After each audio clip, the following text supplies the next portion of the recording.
No, man, but you got to keep going. What am I going to do, quit? That's not an option. You got to keep on keeping on. Life's a garden, dig it? You make it work for you. You never give up, man. That's my philosophy. Hey, gardeners.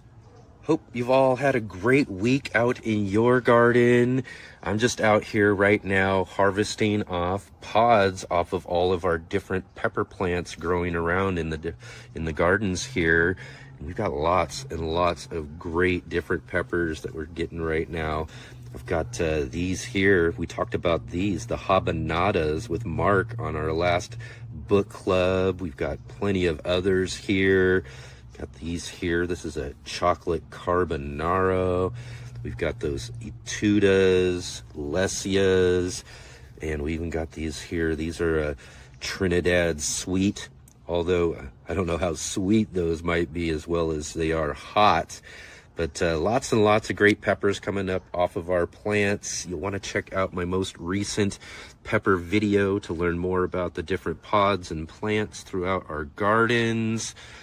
Yeah, we've got lots and lots of things coming out still. We've got more tomatoes that we're going to be looking to harvest here real soon. Eggplants, all sorts of great stuff still coming out of the garden. Well, today we've got a really, really great show for you here today. Some really awesome guests. So, all right, let's get growing.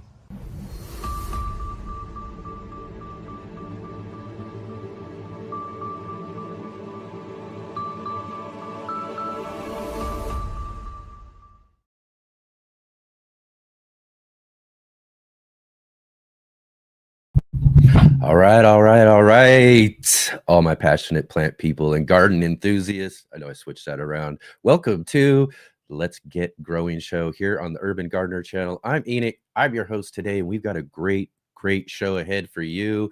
In fact, we're going to give another shot at having our good friend Kyle Haggerty from the Urban Farmstead on the show today. Really looking forward to seeing him. So stay tuned a little bit later on in the show for our featured guest.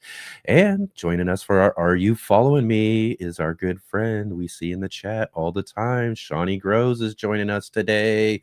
So like I said, we've got a really, really awesome show for you here today. So definitely stick around for these really great guests we've got coming up here. And if you can, again, right at the top of the show, let's do this. Let's hit that like button, hit the thumbs up, as well as subscribe, hit the bell notification to be notified of all of our upcoming videos and live streams, as well as share with all of your friends. Share with them and let them know that we're here every Saturday and Sunday, 11 a.m. Pacific, 2 p.m. Eastern, and that's 7 p.m. I think. I know there's some time changes coming up, so we're going to have to probably fix that real soon for everybody over there in the UK as well too. So again, thank you everybody for being here. Thanks for sharing with all your friends. Let them know that we've got all of these really great guests here each and every weekend on the show. And also right here at the top of the show too, a big huge shout out to all of you who are watching us on the replay. Thank you so much for taking your time to come and join with us here on the Let's Get Growing show. Definitely drop into our comment section below and let us know you're here. Let us know what you got growing on. Let us know how the garden did this year. Let us know if you got a fall garden that you're working on growing here as well too. I want to hear all about that down in the comment section, or just drop in and say hi. I love to hear from all of you. So thank you so much. And if you are here with us today, in the chat right now, definitely drop in there and let us know you're here. Let us know what you got growing on as well. If you have any questions for our guests, I'd love to hear and see some of these great questions y'all come up with. So definitely drop those into the chat. And if you can, put those in big, bold capital letters so I can help see those from the regular discussion going on. And follow all of the links down below in our description too. In the description, we've got links to our guests. We've got links to our other social media. We got links for donating to the channel if you like. So definitely check all of those links out down below. And yeah, so hopefully everybody's having a really great week. I also want to talk about we have coming up here. It's just and really it's coming up so soon. I can't believe it's already going to be next Friday. Next Friday on the show, we're going to do a special presentation, and that's going to be our Halloween hangout. This will be our 5th annual Halloween hangout here on the Urban Gardener channel. And what we do is we watch the old classic 1960s Little Shop of Horrors, the original Little Shop of Horrors. And we also get together and do a really fun discussion and hang out with all of you. This was how our whole community show got started. In fact, was last year's. I invited those of you who came to hang out with us on Halloween to come on to the show with us. I shared the show link with you, and you came on and you hung out with us. And well, we're going to be doing that again this year too, as well as a costume contest.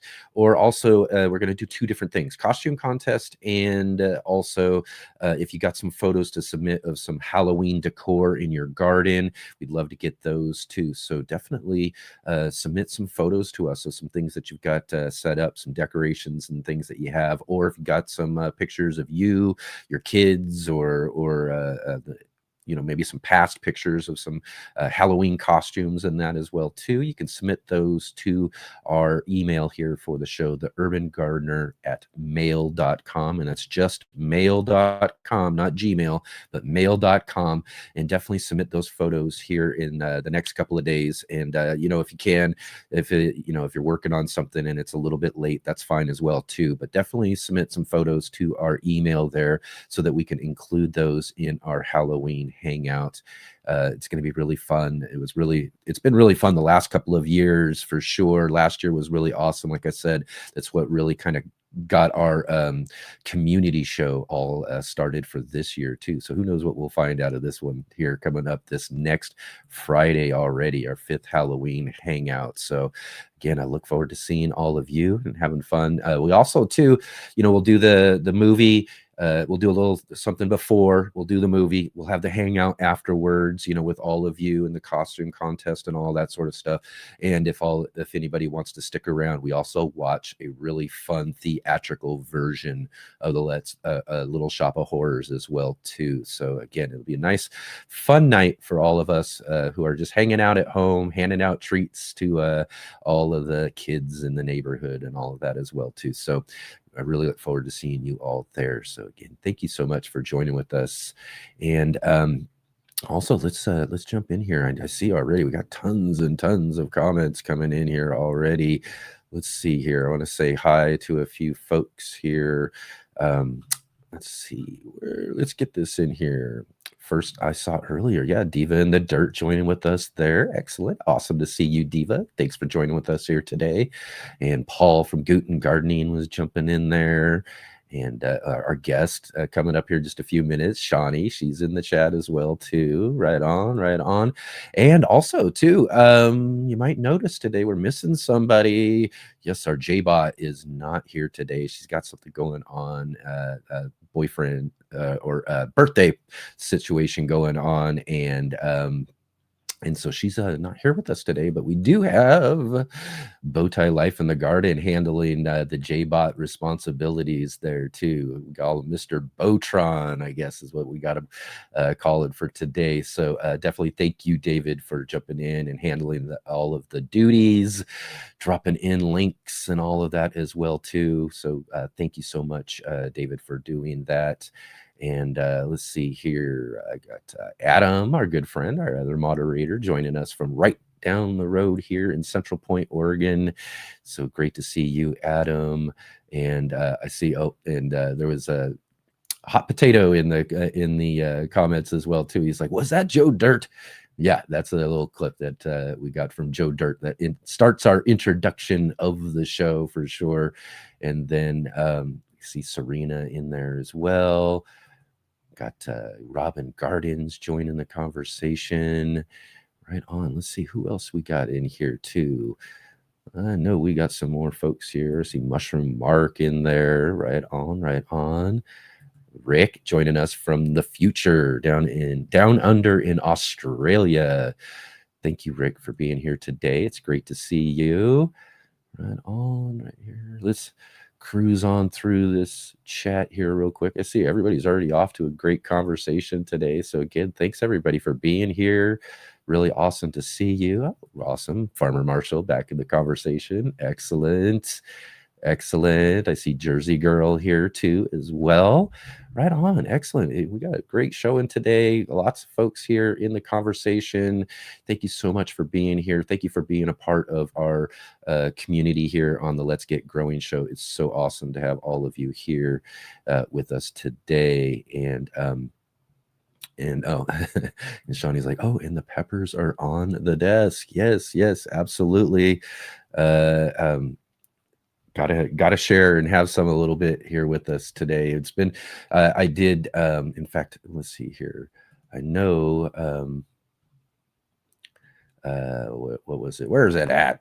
I know I set this all up and then I can't find things here. But Hot Potato was asking, any new videos you about to drop? I know he was asking, I think, David, this question, but I was thinking that's a good way to segue into our most recent video. I just published one yesterday, in fact, and that's all of our peppers that you see here on the desk. We got our part 11 for our Ultimate Pepper Guide videos that we've been putting out throughout the year here. And this one's kind of a end of summer kind of pepper garden tour where I took you around and show you all the different spaces we're growing our peppers in, and show you as well, you know, our pods and how the plants are doing and all that sort of stuff as well too.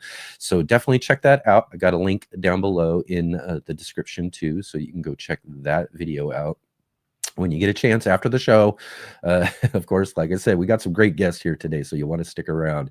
But definitely go check out that Ultimate Pepper Guide video that we have released here just yesterday. So right on, everybody.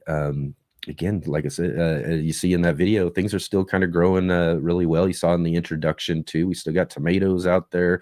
I've still got eggplants ripening up, all of that, and plenty more still growing in the garden, and lots more that we're growing and getting started and working on as far as moving into the fall garden. Like I was saying, if you're here with us or joining with us on the replay, drop into the comments as well too. Let us know how your garden's growing. Do you still got some summer crops growing and ripening up, or are you moving on to your fall garden? Are you doing a fall garden? I want to hear all about those as well too in our comment section. So definitely drop those in there for sure. Right on, everybody. Like I said, we got a really great show for you here today. So it's probably time that we get moving along here. And we'll come right back here in just a moment. We'll have with us our Are You Following Me segment. Hi, my name is Charles Malky, biologist and plant expert with Ivory Organics, where we grow cool plants, and author, Saving the World with the Home Garden.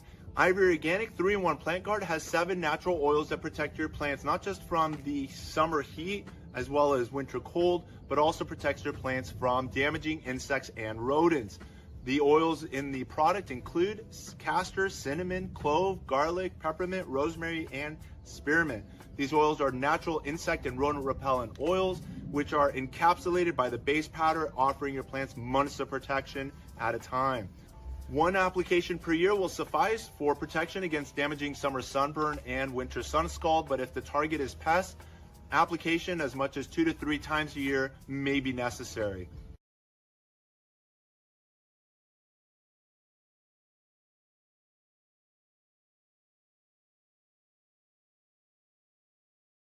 All right. Here we are. We're back again. And real quick, before we get moving along, I did want to mention that we did have a really great show this last Sunday. We didn't really do too much, just a little bit of a Halloween overview last Saturday. But last Sunday, we had our book club. It was our monthly gardening book club with our good friend, Mr. MBC, joining us as we do each and every third Sunday of the month.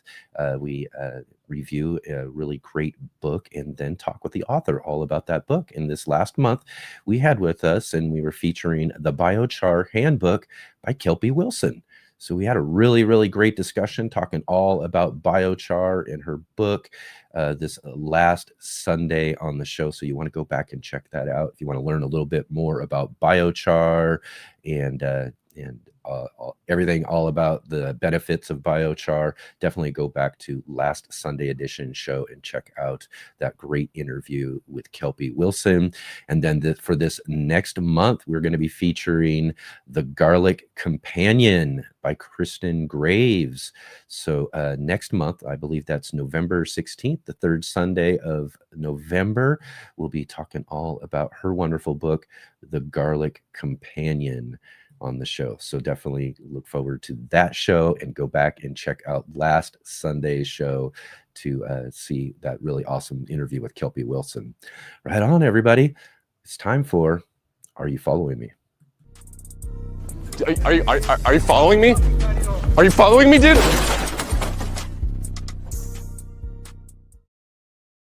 So, all right, everybody, for Are You Following Me this week, we have joining with us, and let me make sure I got this right. I got to make sure I got everything set here. But we've got with us our good friend, we see in the chat all the time, Shawnee Grows. How are you doing, Shawnee? Hello to everyone watching from all over the world. And of course, you in the replay, I want to hear you share your goals for your garden. I will come back and read them and respond, of course. It's great to see everyone. Awesome. So great to have you here. You know, we've seen you, I think, a couple of times on our community shows. As I was mentioning, we got those started up this year, which was really awesome to, you know, get folks who come and join with us each week to be able to kind of be a part of the show a little bit. But you had an accomplishment just recently, and I was like, you know what, we got to get Shawnee on for our Are You Following Me segment and do a proper little interview with you and celebrate your 1,000 subscribers on your channel, right? How about that? That's right. It's all thanks to the community. We had a great response to my educational live streams that we do. Late night gardeners hang out together and we focus on different subjects. You know, I do have monthly garden tours to prove I am a gardener. Okay. Right. But honestly, my channel really shines with more of the live stream conversations. Yeah. We met the goal within a year of the channel starting. So it was fantastic. We're just going to keep growing. Yeah, absolutely. So it's really, you know, wonderful to see people growing and accomplishing their goals when it comes to creating and sharing your gardens here on YouTube. This was definitely one of the things we love to talk about on the show here. You know, we've been following you for a while now, and again, just congratulations on that accomplishment and many more to come ahead too. You know, I remember what it was like when I first got my first 1,000 subscribers. I mean, I was over the moon about it because when I first got started, it was just kind of for fun. Let's see what happens, you know, that sort of thing. And I never really expected really anybody to follow what I was going to be doing in my, you know, my little backyard garden and all of that. But I remember actually the first time 300, when I hit, that number sticks with me all the time. Because I remember when I saw 300, I was like, really? 300 people are going to follow me and what I'm doing? This is just unbelievable. But that 1,000 mark is pretty awesome, isn't it? Absolutely. You know, we want to encourage people to face their fears in the garden. Let's have a conversation on what are you being stuck on? You know, plants are very forgiving teachers. And so I think having these live streams and these conversations in the internet world, I crave it. I'm completely addicted to it. It's been so good for me to be able to pour myself into building this channel for me because I am a mother and a wife and a daughter and all these things. And I have all these roles and all these jobs of people needing me. But I needed this. I needed all of you to come together and look at my plants. That's right. Exactly. I mean, we're out there doing so much, and it's really a big part of our lives. It's really awesome to be able to share that and then to see people respond as well. Yeah, when they get excited and they ask you questions, and we're constantly learning as we grow. So it's this layer to the onion of gardening of, okay, I learned how to grow this plant beginning to end. I addressed anything with the soil. I addressed pests. Now, what am I going to do with it in my kitchen? Sometimes we get hung up on that. I grew this thing. Yeah. Now what? How do I eat it? Right. And Yeah, we just I keep know. practicing. Yeah, I'm always figuring that out, trying to figure out, as I tell people and people know about me, is I'm not the best cook and I'm not the best, you know, when it comes to thinking about what do I do with all of this stuff. But I'm learning more and more every day. And thanks to folks like yourself who are learning right along with me as well, too. So right on, let's jump right into how did this whole gardening journey, your gardening story get started? You know, something we like to ask folks around here all the time. You know, is gardening and growing something you grew up with, or is this something that you discovered later on in life? Yeah, it's like two parts. So there's grew up in the country, mom grew a garden. Of course, I helped plant peas, eat peas. You help prep the green beans by like taking the tips off to blanch and then freeze.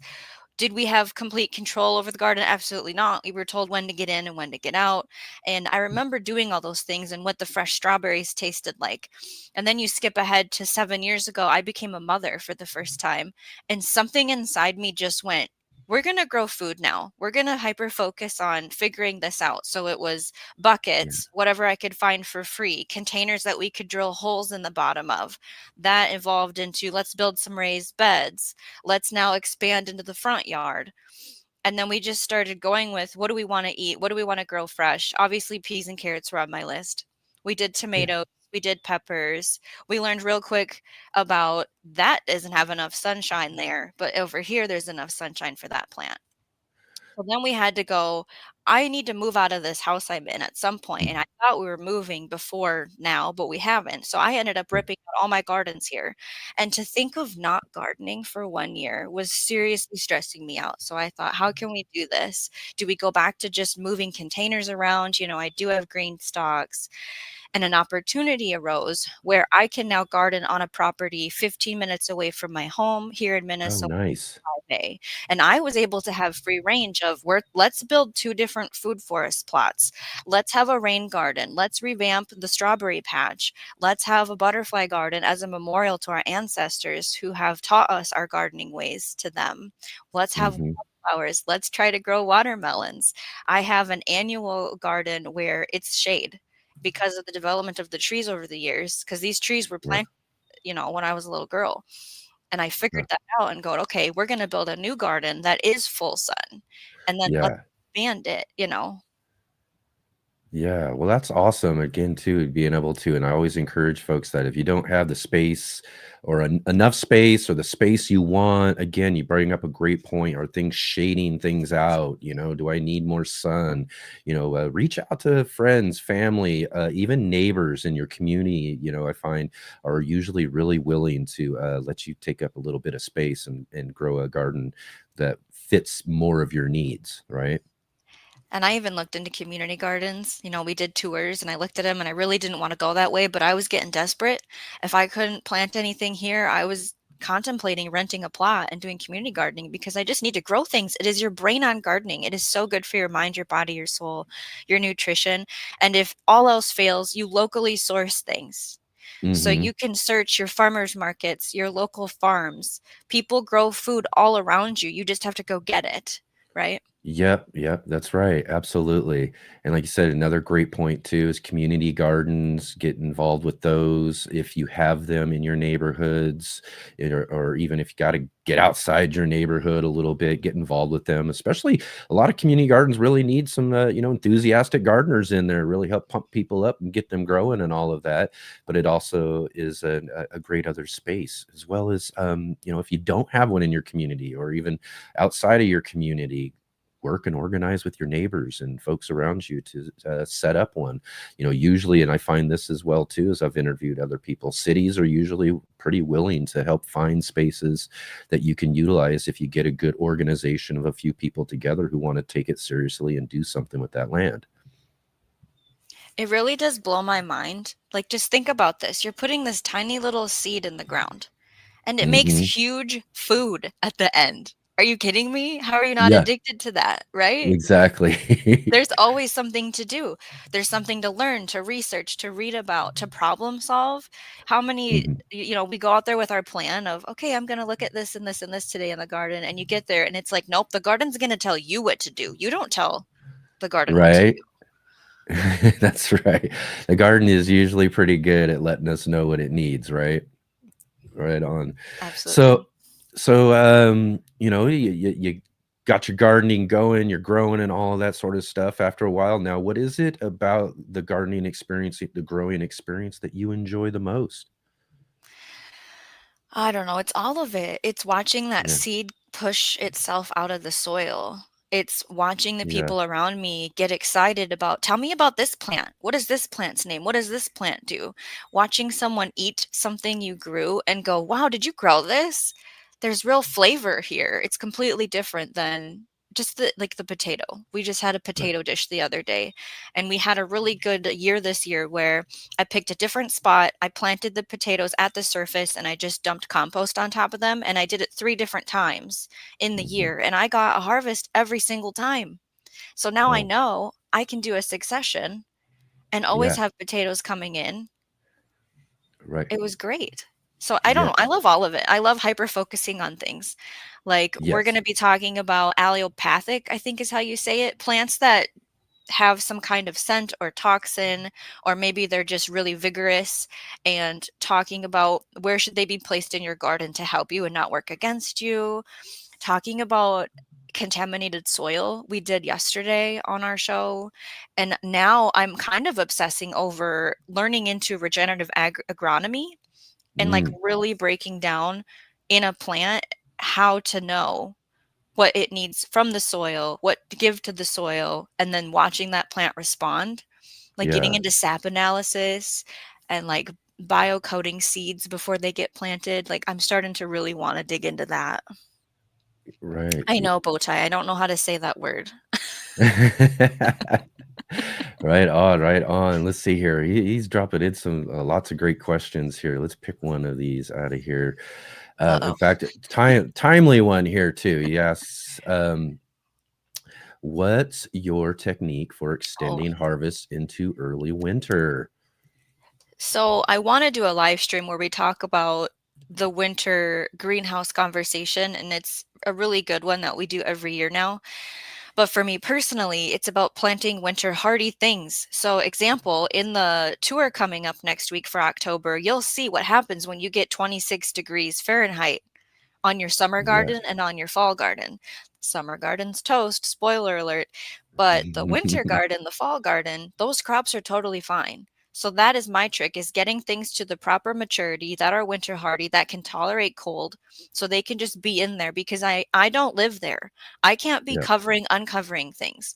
I don't Mm. have a greenhouse. Now at home, I have done where you just take a container that you grew in all summer and you put a glass panel over it Yeah. or a tote lid, and you monitor the temperature that way. A lot of it is grow things that you can put on your shelf, your dried beans, your squash, things Right. that you can Storage preserve. crops. That's extending your harvest, guys, right? Yeah, for sure. That's yeah, again, a different way of looking at it, but it's very true. Absolutely. So let's see here. Also, Serena dropping in here asking, Shawnee, when do you plant your garlic? So where are you at? So, What zone you in? Because yeah, that's so a the good point for zones too. I'll just make this real right. quick. Zones really aren't as applicable to our annual crops and everything, but they are kind of applicable to things that we're overwintering or perennials and that sort of stuff that have to deal with the winter. So what's your zone and when do you plant your garlic? Yeah, our zones tell us the coldest and the hottest that we get within the year. So here we can easily see -20 Fahrenheit, and then we can see 90 plus Fahrenheit in a year. We have around 150 days of frost-free growing time. I used to be called 4B when I started Right, gardening, and then you know how right. things changed. I'm 5A now apparently. So that kind of Yes, tells you where I'm at in Minnesota when you look at the zone. So for me, I do hardneck garlic, and it used to be with Halloween. Now, what right. I'm looking for, and with gardening, it's not just about dates, it's about temps. So Right. I want my soil temps to have had a frost, because when I plant my garlic, I don't want it to sprout and lose all its energy that it had stored. I want it to hold on to that until Mm-hmm. spring. So I'm looking at after Halloween this year, November 1st, putting the garlic in. Yeah, yeah, yeah. You definitely want to be, again, too, that's a good kind of measuring point, around a first frost or so, but before a freeze. You do want your clove to kind of get started. You want it to start sprouting some roots. You want it to kind of get going a little bit. And then when that freeze happens, that kind of tells it, okay, hold up. Let's now work on some internal things while everything's really cold. And it's that cold during the wintertime that's really going to start allowing your clove inside to split. and start doing those things so it can form all of those other cloves, and then those really expand out as the season goes before. You don't really want to get it too early either, because then, you know, like you said, we're going to have these stalks of green coming up and they're just going to really kind of overgrow before that.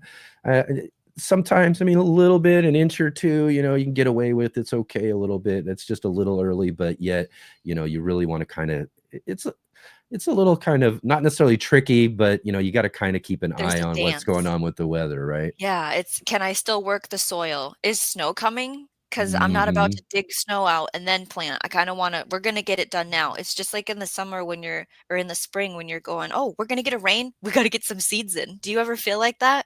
You see rain Yeah. coming, you're like, we got to get some seeds in, you Right. know? I was thinking about that actually just this morning. I mean, it hasn't rained for a few weeks, and I was kind of wondering, like, oh, here we're well into fall now. We're not seeing much rain or anything. So I was kind of wondering, when should I get some things started? I've started a few things, but I kind of held off with a few others.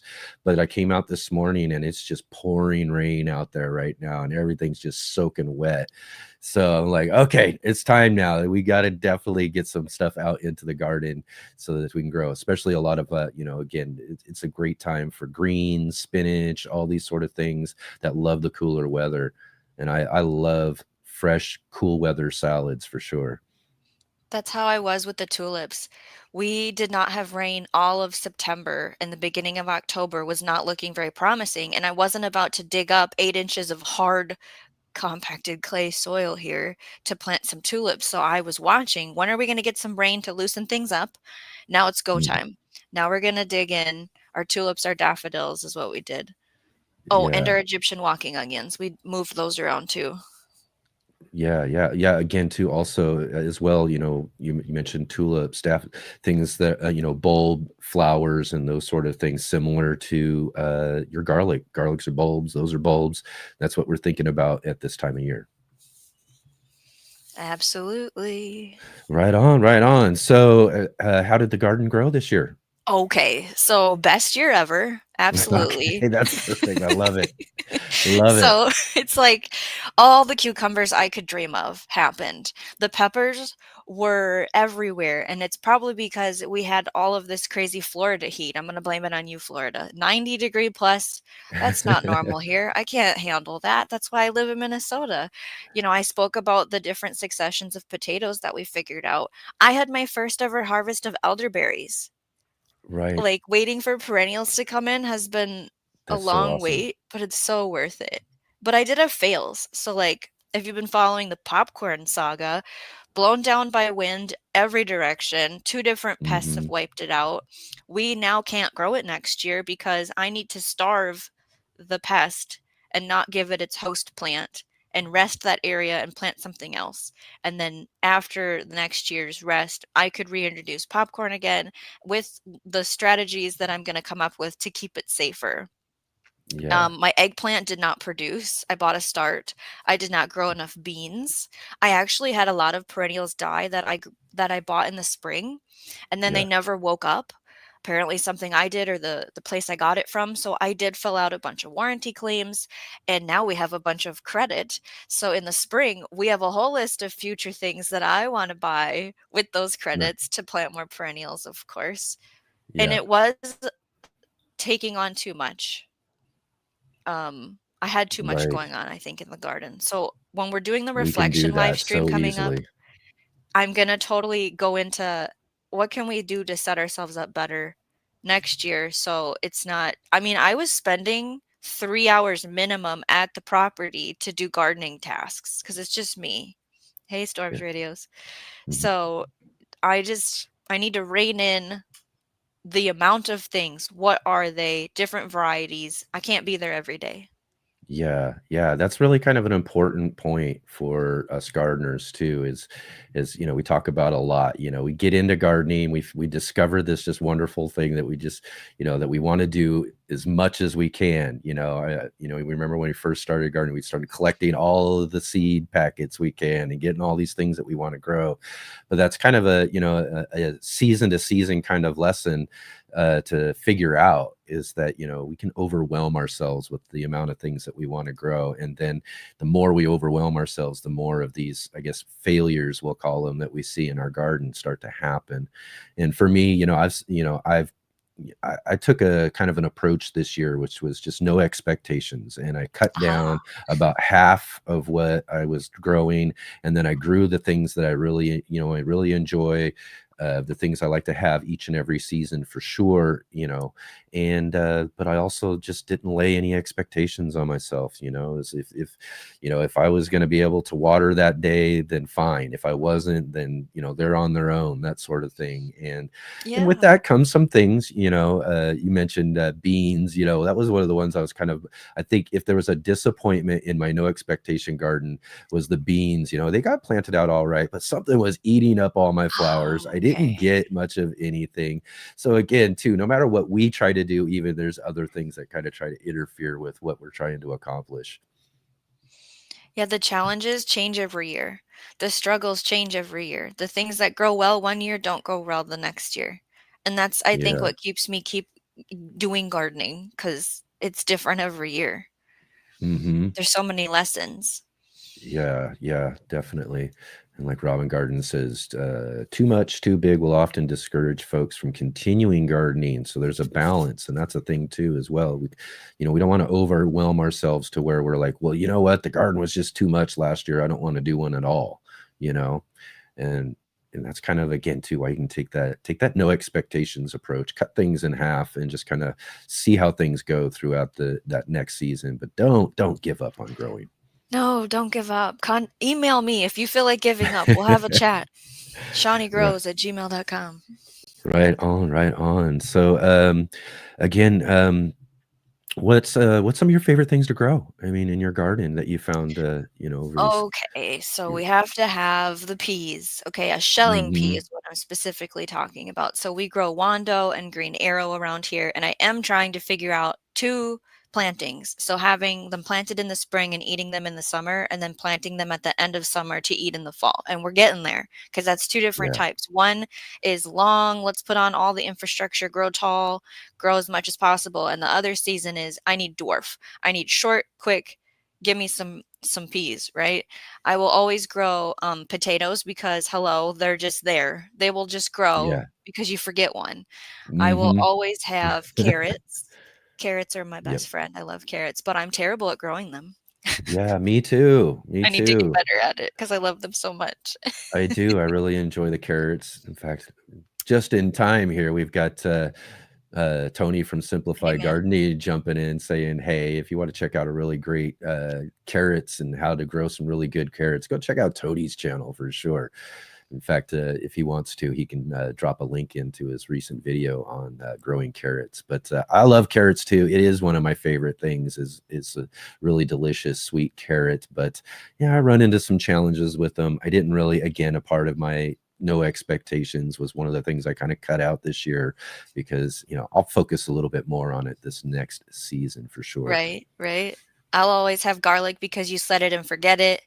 You know, I'll Hmm. always have beans for drying because you set it and forget it. My goal next year is to have huge amounts of rows of beans for drying, but in the bush category, not with pole for trellising purposes. And then ground cherries volunteer on their Yep. own. So I'm Oh gonna yeah. always have that. Yeah, yeah, those things can be like weeds once you grow some ground Mhm. cherries or tomatillos. A bird will grab a hold of those or something will spread them around, and the next thing you know, you got them popping up everywhere. Yeah, they're in the That's for sure. compost, you know? Yeah. They're all over the place. So kind of like sunflowers too. Sunflowers are the same way too. You grow some Or happy sunflowers, and next surprise. Yeah. yeah, and then next thing you know, you got them popping up all over the place, even in the middle of your alleyway, which I had this year. I had one that kind of grew though too, just to the side of the alley, side of the road, and I let it go, you know, Yeah. hoping that it wasn't going to get ran over or anything. And it's Yeah. just amazing to see these things grow just right out of just gravel, even. Absolutely. What is something you don't like to grow? Something that just gives you too much trouble that you've just given up on or you Yeah, just we don't have a care list for for? that. Yeah. Spinach is gross. Not growing spinach. There's other greens that are spinach-like Oh that are boy, see that's so where much. we differ right there for I'm sure. not eating spinach. And then Brussels sprouts because they take forever, and they're just gonna Mhm. get eaten by bugs, okay? And then sweet potatoes, there's Minnesota gardeners that have great success and stories on sweet potatoes, but I'm not sure I care Right. to do that. And then Mm. cauliflower, because I'm not eating that. Yeah, I'm not much of a cauliflower Nope. fan either. I do love some sweet potatoes though, but cauliflower, I completely agree with you. That's one I'll Yeah. pass on for sure every single time. So let's get into Shawnee Grows. What what inspired you after all this gardening experience and growing and all of that? Now is that you wanted to start your own channel and you wanted to get out there and start showing people what you're growing and helping them along with their gardens. I think I can't remember the exact moment where I said we're going to do this, because I've had other YouTube channels. I had, vlog style, a kitchen one. Those got dumped real fast. I didn't have Yeah, drive and passion towards them. So people yeah, around me, like locally, would say, "Wow, you really like gardening. You should talk more about it with people. You should help people." I met fantastic people on YouTube, like Diva in the Dirt and South Florida Sunshine, Storms Radios. We would start hanging out together. And then I had the opportunity to have a mic and a camera. So instead of yeah, being in the keyboard, I would come up, and then they're like, "Wow, you can really talk about things and we want to hear you explain things." So when I yeah. started doing live streaming, it was really nerve-wracking, but I very quickly found my rhythm and said, Okay. "Okay, what do we talk about next?" Like, it just kept domino affecting into, we're still here doing this. And Mm-hmm. now it's like I have the Learn As You Grow podcast, and we can have conversations there. We have so many things that are now kind of getting booked on the channel where it just feeds itself. And so the name, because I couldn't come up with anything else, Yeah. right? If you want to know why I have a channel more specifically, you can pay $1 and become a member. And I have a video made that explains why I have a channel more deeply than what I speak about publicly. Yeah. Right on, right on. Excellent. Yeah. So, what's what do you got coming up? What's going on as you're we're going to fall, but quickly, winter will be here. It'll pass, and we'll be right into next season. So, what are you thinking about? What's coming up here as far as any projects that you're doing? I am going to start my winter indoor gardening setup. So I have the equipment here, but I haven't gotten the rest of the seeds that I want. And I'll probably plant them with you all on a live stream where we prep the soil, put it in the container, plant it, label it, and then it's going under the grow lights. I'm gonna hone in on my grow list for next year. Definitely. I do a lot of like blueprinting and planning paper pen clipboard style when I Yeah, am cooped up in the winter. And of course, to continue providing educational live streams that are inspirational for the community over at Shawnee Grows. I want to keep sharing, even though my garden will be under snow. I want to keep right. talking about it.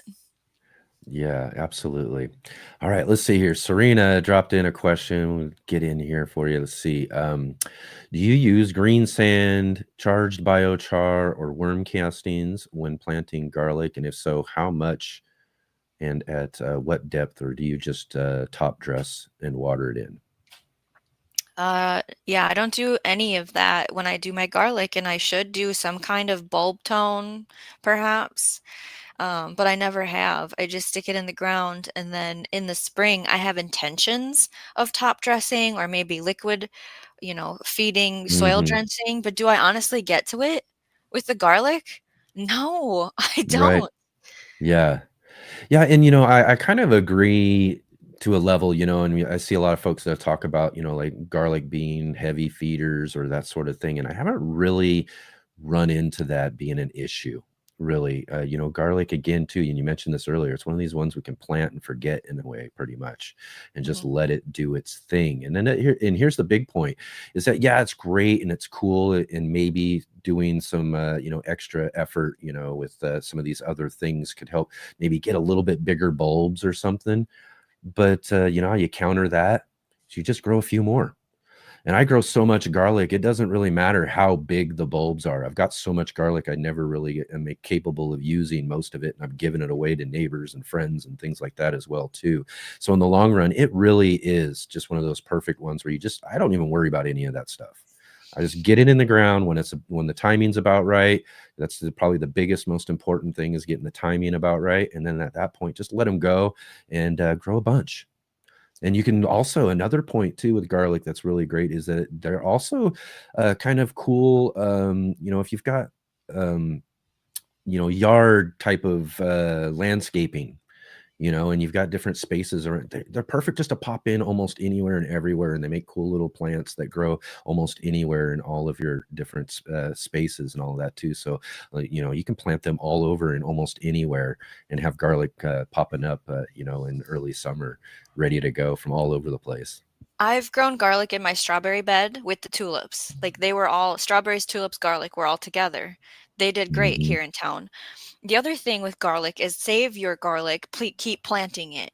So you're now having the garlic adjusted to your microclimate of, maybe we've never fed it and Mhm. we're now teaching it it's on its own, right? You're Yeah. now having that adaptation agriculture, your land race style of I'm saving the cloves that have, like for me specifically, the large ones, and maybe Yeah. there's 3 or 4 on it versus like 8 to 10 little ones. I just want the big clove to be able to take the paper off and use it. I don't want to mess around with the little ones. Those ones I'll roast in the oven. But that's your seed saving in anything in your garden and making it so it doesn't need to be babied, Yeah. right? That's right. Absolutely.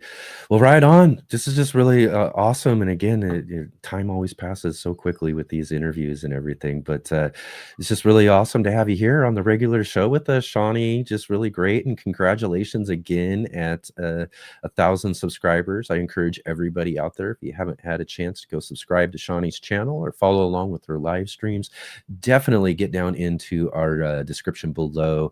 And we've got a link down there for Shawnee Grows channel. And again, really awesome live streams. Love what you do. Keep on doing it. Keep on growing, Shawnee. And really awesome to have you here with us today. Remember to grow every day in every way. Every day in every way. I love that. Absolutely. Excellent. So again, until we see you again, you take care. Thank you. Hey gardeners, thanks for tuning in to our show today. We'll be right back at it here in just a moment. I just wanted to take a second here to highlight our regular videos and features here on the Urban Gardener channel. Our weekly garden journals,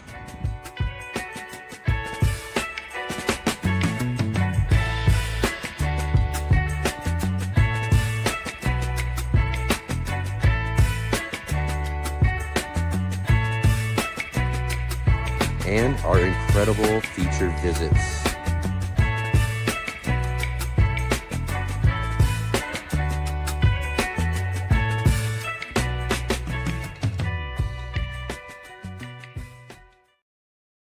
All right, excellent. Really awesome to see Shawnee here on the show with us for our Are You Following Me? And again, everybody go down into the description and check out the links below and go follow her over on her channel and check out some of her really fun and educational live streams. She does such a really great job at it. You won't be disappointed at all. And also remember, we are here again, like I say, every Saturday and Sunday. So that means we'll be back again here tomorrow for our Sunday edition of the show. And on the Sunday edition this week, we've got our good friend John Kohler joining us from Growing Your Greens, and together with our other good friend Wendy Fan from Wendy Land. It'll be great to have these two together for a fun roundtable conversation talking about what's growing on. These two have been up to a bunch of really fun things lately, so it's gonna be a great conversation tomorrow. So definitely come and join with us tomorrow. Again, same time here on the Urban Gardener channel. And check out that fun discussion with those two as well. So, all right, everybody, it's time for our featured guest. You never know when you might learn something, and that's what this is about for me. These are people that I admire. Please welcome my next guest.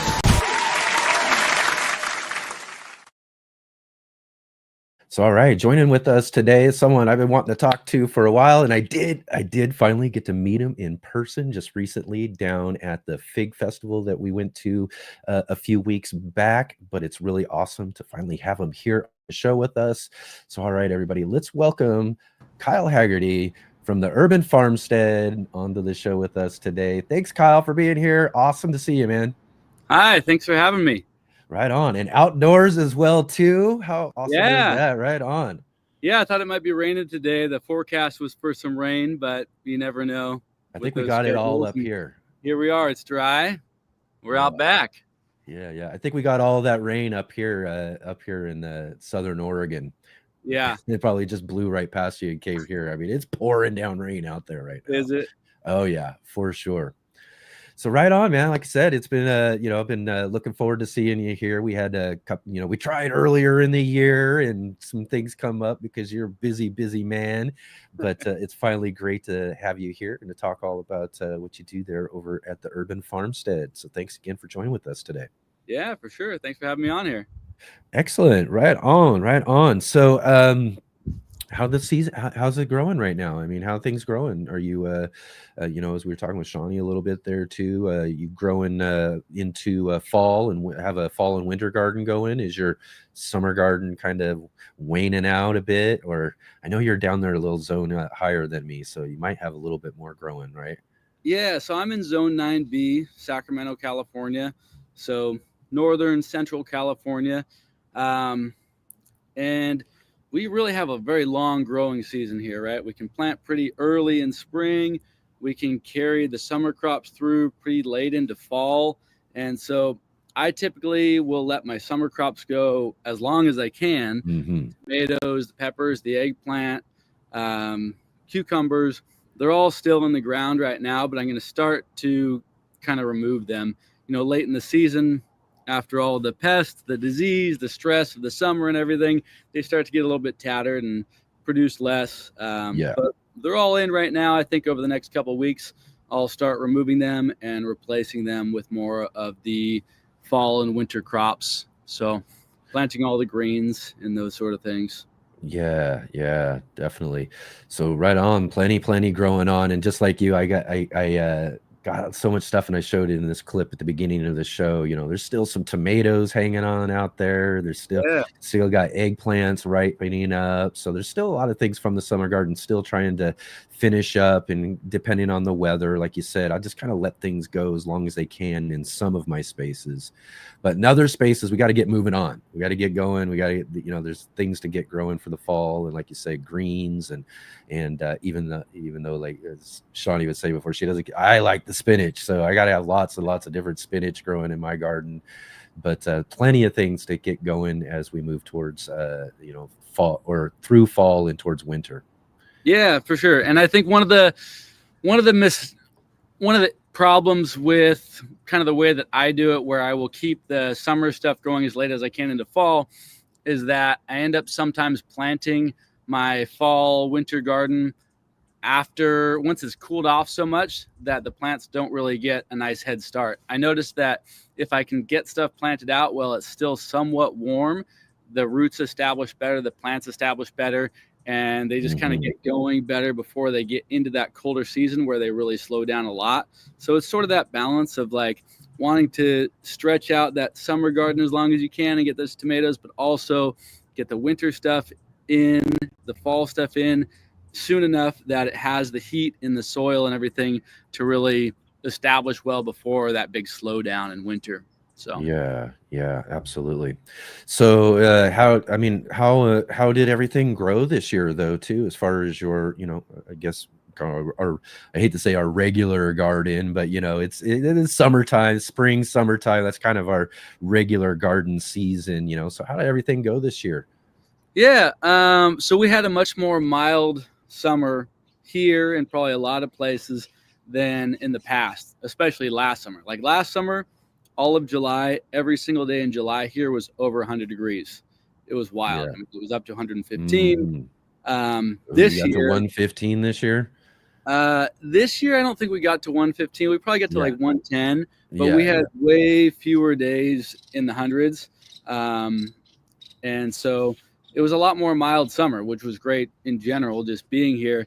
And for the plants, that was great as well, right? There's not many plants that prefer to be in the high 90s to hundreds, especially potatoes, peppers, those things. Like they'll grow fine in that heat, but the problem is pollination. The pollen sterilized once it gets that hot, and you're not setting fruit on your tomatoes, your peppers, all those things. So having you them. start seeing those flowers, those poor little flowers all dropped all over in your soil around the plants Yeah. and everything. And it's like, Yeah. yeah, I get a lot of that Yeah. with my pepper plants, especially this year too. Mm-hmm. So having that more mild weather this summer, I think, has kind of helped some of the plants have better crops through midsummer rather than getting a big, nice early crop and then the late fall crop. They kind of were more steady through the season. But one thing that I noticed is that I got more powder mildew in my garden. Mm, I think part of that was because there was less heat. So I right. think I had a little bit more pest and a little bit more powder mildew because it Yeah. was more mild. So you're always kind of, it's like a give and take, right? You get a little bit more Yeah, there's this, always something that comes, and again, a Yeah. lot of the weather has a lot to do with it, right? There's always something that's gonna, affect our garden and kind of, basically get in the way of our expectations of what we're trying to get out of our growing, right? Sure. Yeah, I was mentioning earlier too, is I really wanted some really good beans this year, and I got to figure it out or something. But I know there's something that's just eating up those flowers. It's probably the earwigs or something that are, just munching away on them. But They're eating the flowers before the beans set. yeah, and it's just And again, those things like flowers are always getting into like roses and things like that. So they really love flowers. They go right after them. And I think they just went right after my beans this year. So I didn't get very many of them for sure. But there's always something. Always something. That's right. So, all right, let's jump back and kind of dig into this garden journey. As we ask everybody around here, is how did your garden journey get started? Is this something that you grew up with? Did you have family gardens that you grew up with, or is this something that you found later on? Yeah, I kind of grew up with it. So I have memories of walking through my grandfather's vegetable garden, eating the cherry tomatoes off the plants. I've always really liked to cook. I've always liked fruits, especially exotic tropical fruits, things like that. And then my parents have a big garden in their backyard. They live in Monterey area, Pacific Grove, specifically down on the Central Coast in California. And they got a big backyard, but it's really foggy and cool there. So they don't grow a lot of edible crops. It's mostly like an ornamental garden. But growing up, I always liked to help my mom in the garden. I had my own little section in her garden where I would transplant plants from her garden into my little space and everything. So I got into it in that way. And then after high school, I got a job with California State Parks, started learning more about greenhouse work and kind of landscaping type stuff. We would collect native seeds from native plants. We'd propagate them in the greenhouse, plant them out. And one year on Earth Day, I had an assignment we were teaching middle schoolers how to propagate and grow seeds and plant seeds. And so I got a bunch of tomato seeds and cabbage seeds from the local store and showed them how to start those. And then I brought a bunch into the greenhouse at the state park and grew out all these tomato plants. And I brought a couple of them home, and I had these big, huge tomato plants that I brought to my backyard in Carmel Valley. And they were full of fruit, not ripe yet. I came home one day and the deer had eaten them down to nothing. Oh no. And it was like, oh my dear. God, complete failure, right? So that was my first experience ever trying to grow food, and it did not work, right? But then I learned, like, you can't just leave these plants here in this area where the deer are going to get in. They're going to eat them. And that was like over 20 years ago. And kind of every year since then, I've been planting more, growing a little bit more, learning from everything each year. And my journey has just been kind of self-taught, learning from books, learning from YouTube, learning from other people, and learning a lot from my own experiences. I moved here to Sacramento in 2012 for my job in the fire service. Bought my first house here in 2014, and that yard was completely empty. So that was my first opportunity ever to have a complete blank slate where I could do whatever I wanted.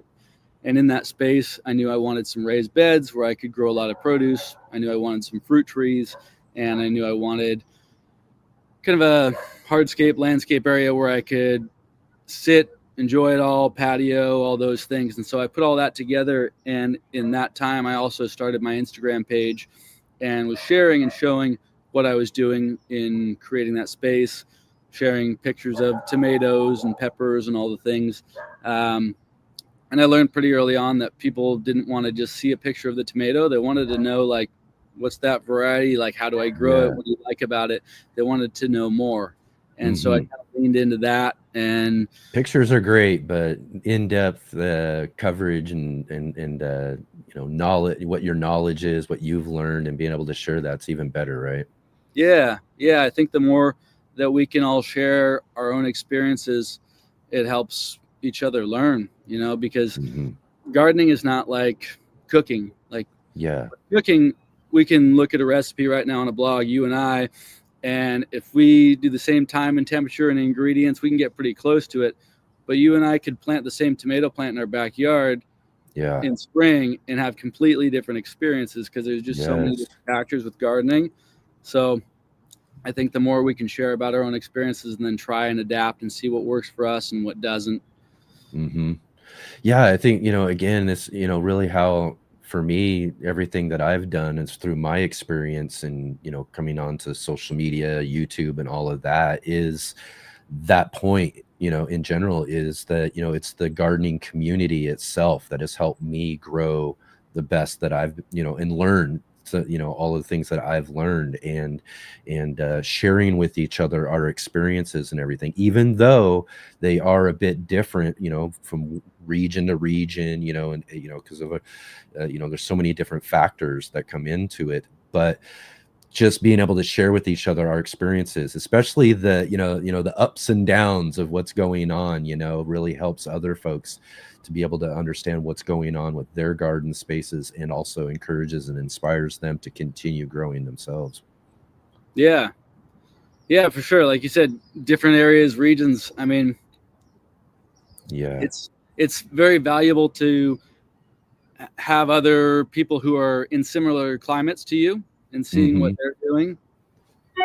But you got people, all over the world doing different things, and it's fun also just to watch and see the things that people are growing in other places that you wouldn't imagine.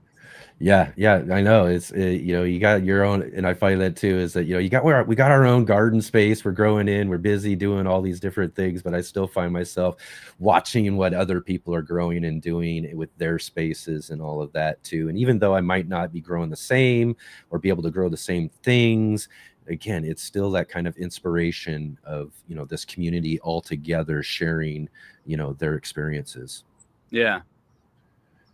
Yeah, definitely. Right on. Let's see here. I know we got some questions. David's always popping in some really great questions for us. And you mentioned that you are in the fire service. In fact, coming back to one of the last times we tried to get you on the show, you got called out last minute. So it was like, oh no. So we had to, change it up and everything. But David's asking, how did your firefighting career shape your outlook on growing food and community? Yeah, so they both kind of started around the same time. I've been in the fire service for 20 years now. I started with CAL FIRE up in Reading, and then came here in 2012. In the fire service, I'm there for 48 hours minimum, 72 hours sometimes, and if we're on a big fire, it can be a couple of weeks, right? Especially with CAL FIRE. So when we're there, it's a family. Like, we're cooking our meals together. So especially with CAL FIRE, you got guys who are 18, 19 years old. They've never cooked before. Their moms cooked for them. You come in there and we have to cook our meals and do all that stuff. And so part of being a firefighter is knowing food, cooking food, going to the grocery store, doing those things. I never thought of that, but that's a good point. Yeah. And so for a lot of them who didn't cook before, and then they have to, it sort of became a chore, like something you have to do. And for me, I've always been interested in food, and I leaned into it that much more once I got in the fire service. And rather than making it a chore, it was like a fun experience for me to learn. And so I was constantly looking up different recipes, cooking foods I've never cooked before, and also started to plant plants at the firehouses I worked at. Oh, really? Yeah. Here in Sacramento now, I think almost every firehouse I've been at, I've started a garden. I've planted a garden there. The one I'm at right now is a pretty big firehouse, and I've planted probably 10 fruit trees, put in raised beds where I do a summer garden every year. And it's a spot where, you know, rather than going to the grocery store for every little thing, we're able to get herbs out of the garden, tomatoes out of the garden, peppers out of the garden, and use fresh produce that's just right there growing at the firehouse. Wow, that's really cool. So what do the other firefighters think of your gardening there? uh, they enjoy having the produce there. They certainly ask me a lot of questions about gardening, and then a lot of them get some frustration that their wives want them to create gardens for them because they see the videos on my Instagram. Right. They're like, thanks a lot, Kyle. Now my wife wants these raised beds that look like your raised beds, and so I got all these projects now.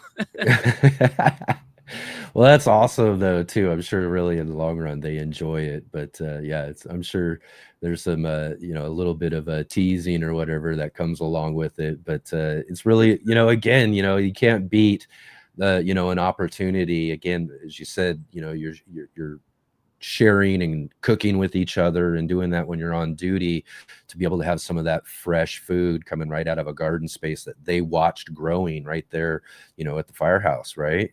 Yeah, I mean, you know how it is. Like here in California, California is the biggest producer of tomatoes, like processing tomatoes in the world.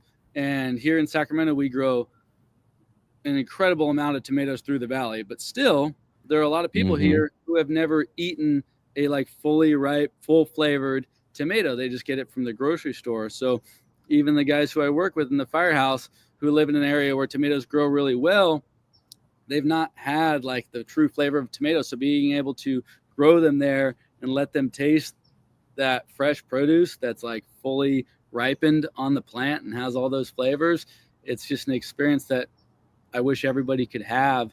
So creating that, helping people have that experience is really enjoyable. Yeah, definitely.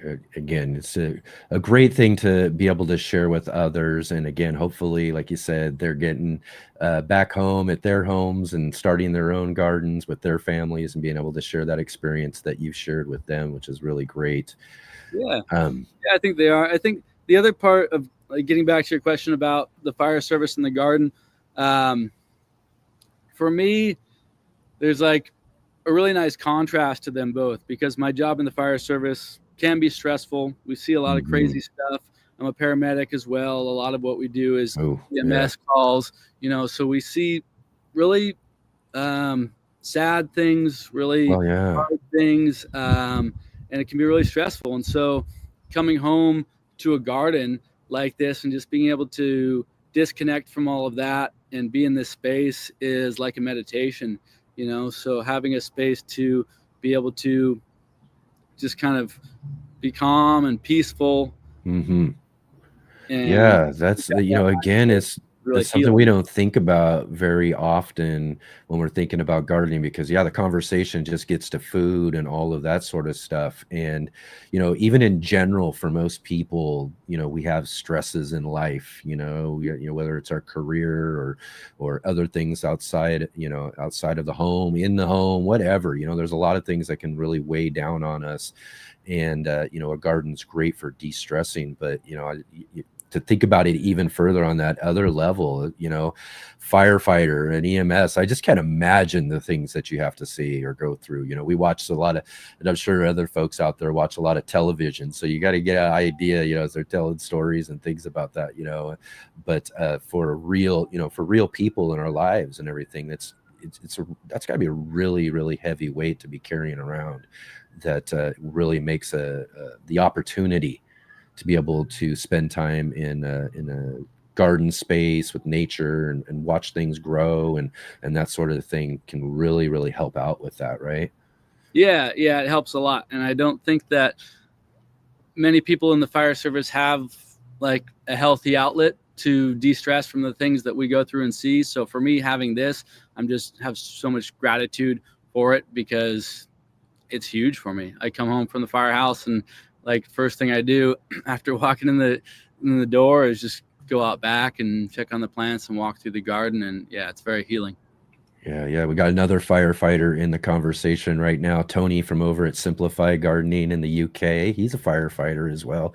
So I'm sure he, can really, understand a lot of, exactly what you're talking about, when it comes to the sort of things that you're dealing with on a day-to-day basis, being a first responder. Yeah. Yeah. That's great too, another thing to really, focus on, I suppose, for folks like yourself, maybe even those, in the, for police officers or other folks and first responders too, that a garden space is a really great outlet for being able to deal with some of these real difficult things that you got to, you got to see and deal with each day. Yeah. And like you said, we all deal with the stresses and all kinds of stuff happening to everybody, right? So I think for anybody, having a garden space can be that. Yeah, I mean, one of the things I always say too about the, about gardening is I think it's when you start to understand that aspect of it, no matter what your career is, what what you're doing. I think there's a point for gardeners when we get into doing it that we start to see and notice the relief for the, the sense of well-being that we get, mentally from our garden space. You know what I mean? And there's a point where you realize that. And I think that's the moment really, for a lot of gardeners, that seals the deal. Like, you're going to be a gardener now for the rest of your life just because of just what you start to recognize that you get from your garden on that aspect. Yeah, because most of us don't start a garden for that reason, right? We start the garden because we want to grow some food in our yard, and you learn through the process, it's adding all these other things to your life that you never even really expected. Like, some people probably start a garden for that reason, but not most of us.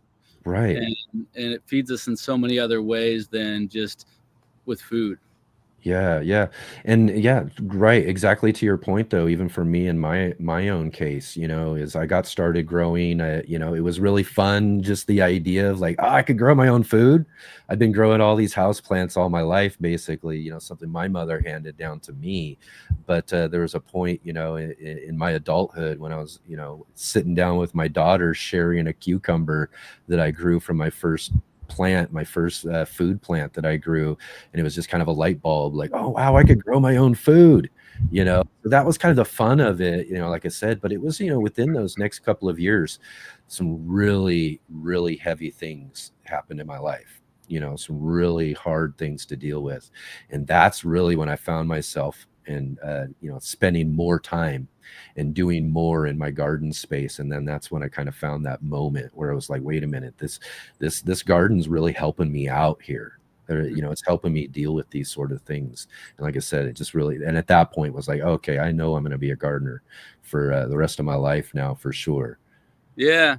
I think one of the reasons that the garden kind of works that way is that we don't have that much control over it, right? Like, we can help the soil, we can water the plants, we can assist the garden. We're assisting nature, Mother Nature, with these things. We can plant the seed, we can pull the weeds, but we can't just make things happen. We can't just put this much more time and energy into these tomatoes and they're going to be that much better. Like, it's really not all of it's in our hands, and we just have to sort of help out and let it go and watch it go. So kind of like not having so much control over something. You can't rush the tomato. You can't make it ripen that much faster if you want to. You just have to kind of be there and let it do what it's going to do and kind of watch the process.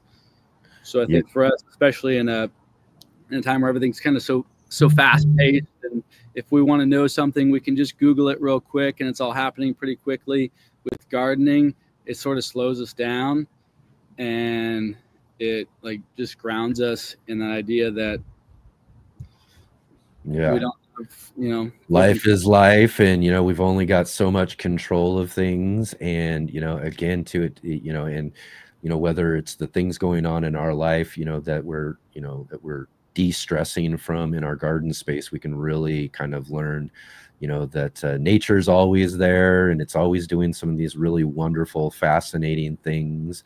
So even though we might not have much control over a lot of stuff, and nature's going to do its thing, it's really something to be able to connect with it, be a part of it, and then again too, to be able to reap some of those rewards like that cucumber or something in the end, just really brings a level of satisfaction that makes that whole process such a a wonderful thing for us, right? Yeah, it's empowering to be able to grow your own food. Yeah, empowering is the right word for sure. Yeah. When you can go into your yard and you see this abundance back there, like, wow, like I'm able to feed myself. I'm able to feed my family. I'm able to bring a bag of peppers over to my neighbor and give stuff to my neighbor in my community. In the alley behind my house here, I put some raised beds back there where I just grow produce, and there's a sign that says free veggies, and I'll bring out fruits from my fruit trees and everything, and I'll put it in baskets in the alley for anybody walking through, and just like being able to share that abundance is, it's empowering.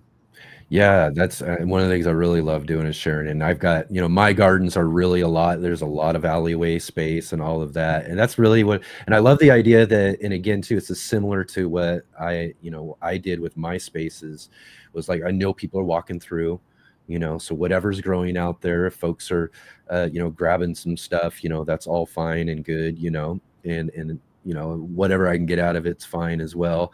But I love that your intention was like, hey, here, let's grow some things. You guys take this, let's put some other stuff out there. And I do a very similar thing.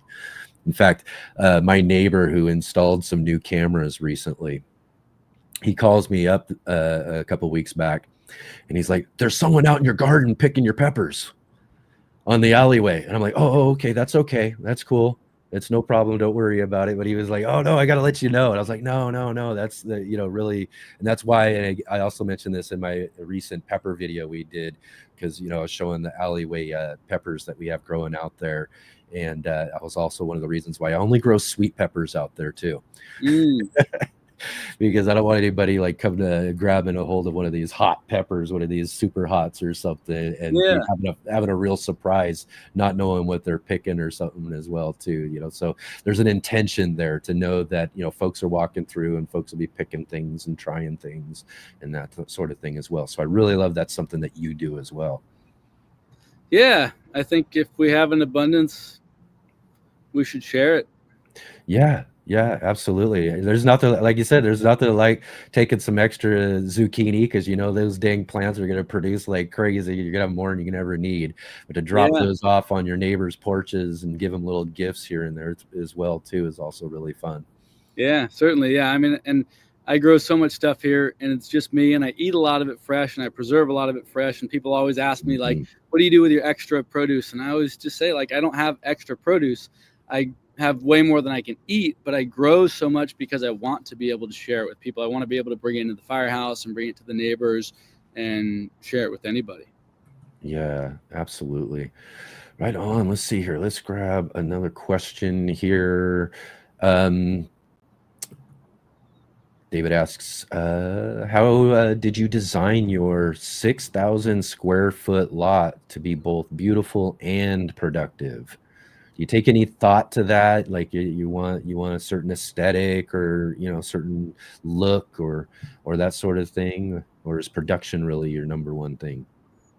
No, I do like to balance both. I like that he said both beautiful and productive, because that's an important thing for me in this garden and my previous property, was having a space where I could not only grow as much as I could, but it would also be a beautiful space that I would enjoy being in. Like I could get more productivity out of it in certain ways by just having it like a full food forest back here, or just a bunch of in-ground rows of produce, and it could look like a farm, and that would be fine. But I spend, like, when I'm home, I'm outside all the time. That's why I'm here right now with my outside on this video. Like, I spend all day out here in the garden. I just love being in it. And as much as I love, being in a very productive farm, I like a space that is kind of broken up into different sections. So I've got my raised bed area, I've got the food forest, I've got a fire pit seating area. Here we're on the deck. My orchard right behind me that you can see. I made this wide pathway because the width of the pathway allows sunlight to get to both sides. South is kind of over here. It also is a bocce ball court when I want it to be. And about a month ago, I hosted my first ever dinner back here. I built 3 beds. We had 24 people along tables back here eating. Oh, wow. I bet that was wonderful. Dinner that was all pretty much grown right here in the backyard. And so for me, it's about, balancing, growing as much as I can in a space, but also having different spaces to enjoy in the garden. So when I moved here, there was very little back here. There were a couple of very large camellia trees and an orange tree, and otherwise it was a yard full of weeds. And I took the first year just being in the space, feeling it out. I put some in-ground rows in because I needed to have some produce growing, but I didn't know exactly where I wanted everything to be. And so I took a full year just kind of feeling out the space, feeling the flow of the space, and not committing to anything very specific from the start. And then over time, it kind of evolved with the ideas that I wanted. And taking things from all the previous gardens, learning from other experiences, what works, what doesn't. One of the big things here, having all the fruit trees right here pretty close to my house. Like back here is the garage off the alley in the back, and my actual house is behind the camera here. But my previous property, all the fruit trees were along the back fence, and the squirrels eat a lot of that fruit because the fence and the power lines are like a squirrel highway. Right. And there's no way to keep rats and squirrels out of your fruit trees. There's just not. So bringing them up closer to my house, now it's harder for the squirrels to get to them because they're close to the house. So they won't make the journey this far. They'll get some of it, but not as much. So little things like that I learned from previous gardens, adapting it to work in this space is another part of the design for it. Excellent. See, David asks, if you could tell new gardeners one thing that's worth failing at, what would it be? One thing that's worth failing at? Yeah, that's a good question. Tough I think, one. Yeah. In general with gardening, every season and multiple times in a season, there are going to be things that don't work for us in the garden. We're going to try something, whether it's the first time we've tried it. And I watched a YouTube video of this guy growing carrots this certain way, so I did the same thing and it didn't work for me. It doesn't mean that I should never try that again. It means that I should try something a little bit different next year, change it up a bit, maybe watch a couple more different YouTube videos or see which parts of it did work. One thing I like to do is experiment sometimes in the same bed doing things different ways. So like maybe when I plant some transplants of lettuce this year, maybe I'll break up the roots of some of them when I take them out of the trays, and some of them I won't. Maybe some of them I will fertilize with this fertilizer and some I will fertilize with this fertilizer. Experimenting in your space, knowing that we only really get like one tomato season a year, right? If we do the same thing with all of them and it doesn't work, then we have to wait a full year to experiment and try it again. So I'd say like work in some experimenting and failures within each garden season, because it's not like earlier talking about the recipes. It's not like I can like try to bake a cake today, doesn't work. I can an hour later try a different process with it. Like it takes a long time to learn some of these lessons that we're learning. So try multiple different things in the same season if you have the space to do it, and just learn from your process about what's working and what's not, and know that you can potentially do the same thing the next year and you could have a different experience based on the weather, or maybe the nutrients changed in your soil because you didn't amend it, or you didn't rotate your crops the right way. So I think almost anything in the garden is worth failing at. Yeah, yeah. It's just another opportunity to learn.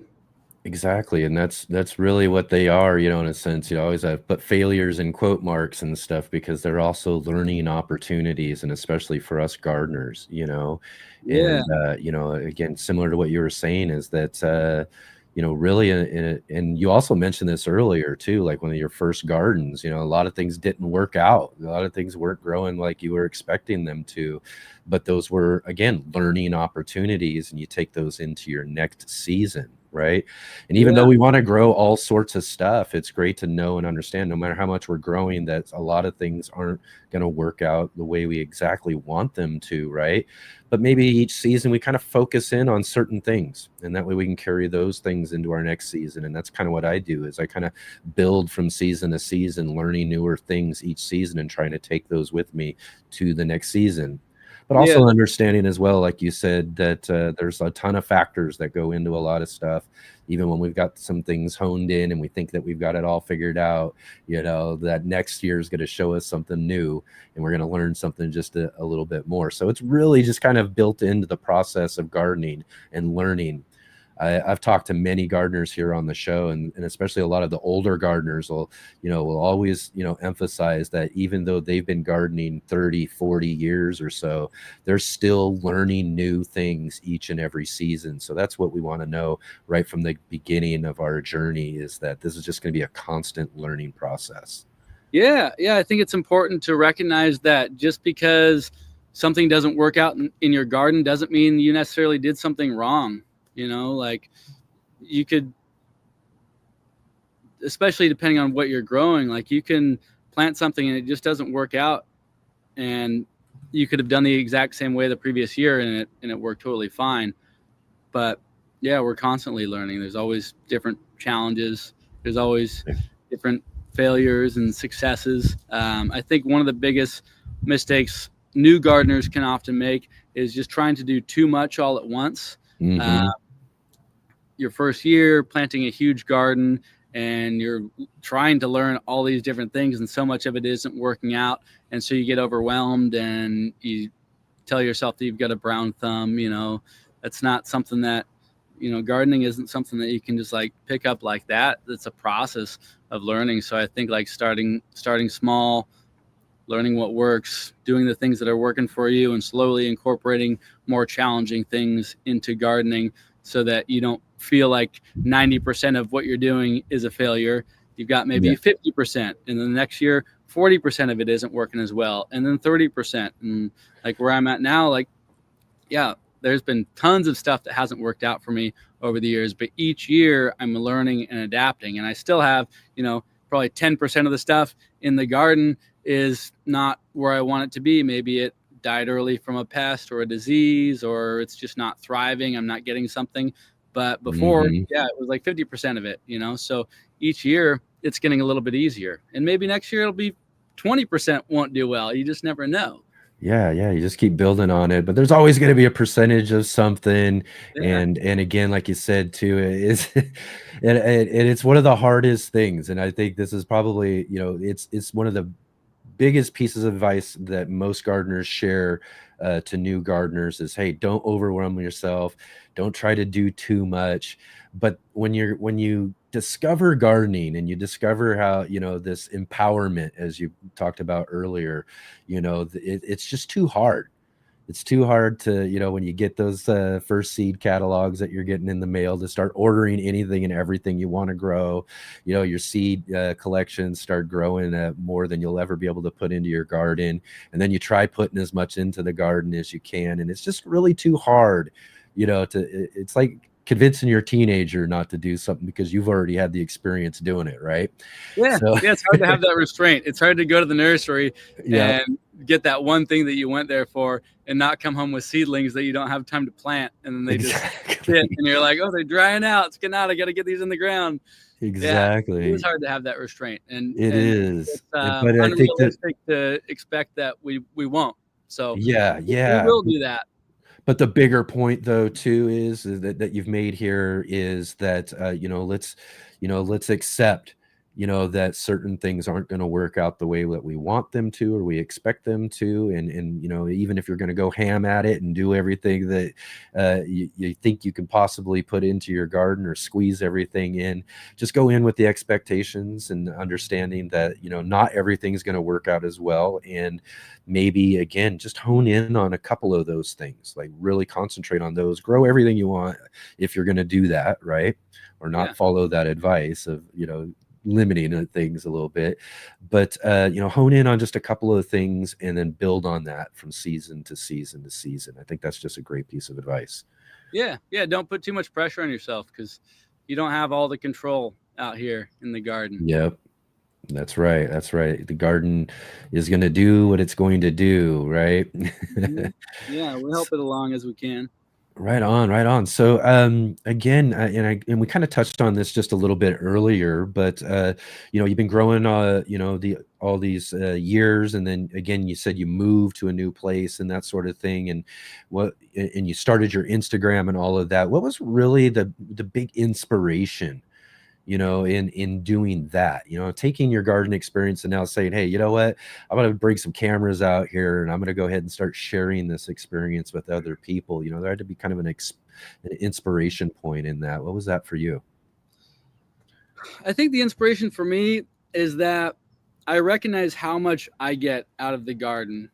Like we talked about earlier, not just the food that I'm bringing into the kitchen that I'm able to eat and share, but the feeling that I get of being in the garden, working in the garden, connecting with nature, all those things is so powerful to me. And it's such an important part of my life, just having a garden and being able to do this, that it's become very important for me now to help other people find this passion if they want it, inspire other people to start gardening, inspire other people to start growing different things that they might not have grown before, and share my process of how I'm doing it to hopefully help somebody else be able to grow their own stuff. I try really hard to not say, this is what you need to do, this is how you should do it. I really try to say, this is how I'm doing it, and maybe some of it will work for you and maybe some of it won't. But yeah, for me, it's really about helping other people find gardening, be successful enough at gardening to be able to enjoy it, because it just fills me up so much and I just want it for everybody. And I think when it comes to information about growing our own food, we shouldn't have too many boundaries to that information. So yeah, right, like I'm very, what makes YouTube grateful. so great, right? And Yeah, the gardening social media community is just, that's what's really wonderful about it.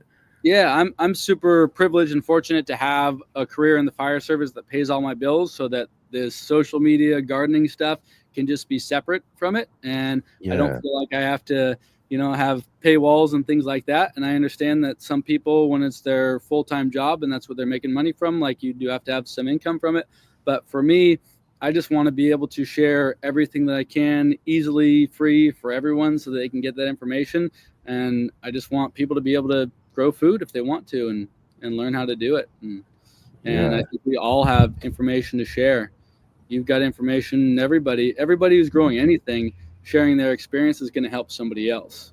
Yeah, absolutely. And in doing this show and being being out there and learning about there's so many folks out there, and every time I learn and discover a new one, it's just really awesome again to see, as many people out there doing exactly what you said, is taking that opportunity to share that, so that, again, there's some great information teachers out there, like you said, that, you can go and buy some courses or do these sort of things with and everything. But I think that's the thing I really fell in love with YouTube about, early on, was just these regular folks out there sharing their, regular backyard experiences with growing and all of that. And to be able to get all that information, really easily and be able to use it within my own space.